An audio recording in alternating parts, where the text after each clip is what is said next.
প্রথম না, আপনাদের এই এলাকা মাদকের জন্য কিন্তু বিখ্যাত। এই জন্য মিস্টার বদিও তো এখানে বিখ্যাত, পুরো বাংলাদেশের জন্য কিন্তু নাম আছে আপনাদের। এই মাদকের জন্য আপনারা বিখ্যাত। এটা আপনি বলেন এখনকার সমস্যা না, এটা অনেক আগের সমস্যা। আমিও যে সময় ডিজিবিডিআর ছিলাম এক সময়, সেই সময় এই সমস্যাই ছিল। আর এই সমস্যা কিছুটা হয়তো কলছে। দেখেন আপনি এই যে জালিয়াদ্বীপে আগে যারা ছিল তাদের কিন্তু আমরা হটাই দিছি। এই জালিয়াদ্বীপটা কিন্তু একটা হটস্পট ছিল এই মাদকের জন্য। প্লাস আমরা এই মাদকটা শুধু এই এলাকার না, এটা পুরা দেশের একটা সমস্যা। এটা একটা বিরাট দেশের একটা সমস্যা। এটা আপনাদের সবারই সাহায্য এবং সহযোগিতা দরকার হবে। এই মাদকটা যেভাবে হোক আমাদের এটা প্রতিহত করতে হবে। আপনারা এই যে আপনি হুজুর যে প্রশ্নটা করে ভালো, আপনার ইমাম সাহেবদেরও বলবেন যেন মসজিদে এরা যেন সবসময় বলে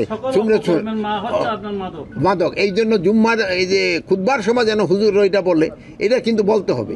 এটা এমন আমরা বলতেছি সফল কর্মের মাদক, কিন্তু এটা কিন্তু আমাকে পোলাপানিতে এই ঝামেলাটা করতেছে। মানে এই জন্য আমরা যদি একটু সচেতন হই, তবে কিন্তু আমরা আপনার প্রশ্ন করতে, তবে কিন্তু আমরা এটা সমস্যাটা সমাধান করতে পারবো। এটা শুধু একটা আইন শৃঙ্খলা বাহিনী না, এটা আপনাদের সবাই সহযোগিতা দরকার। এই সবাই সহযোগিতা হলে এটা অবশ্যই এটা নিয়ন্ত্রণে চলে আসবে।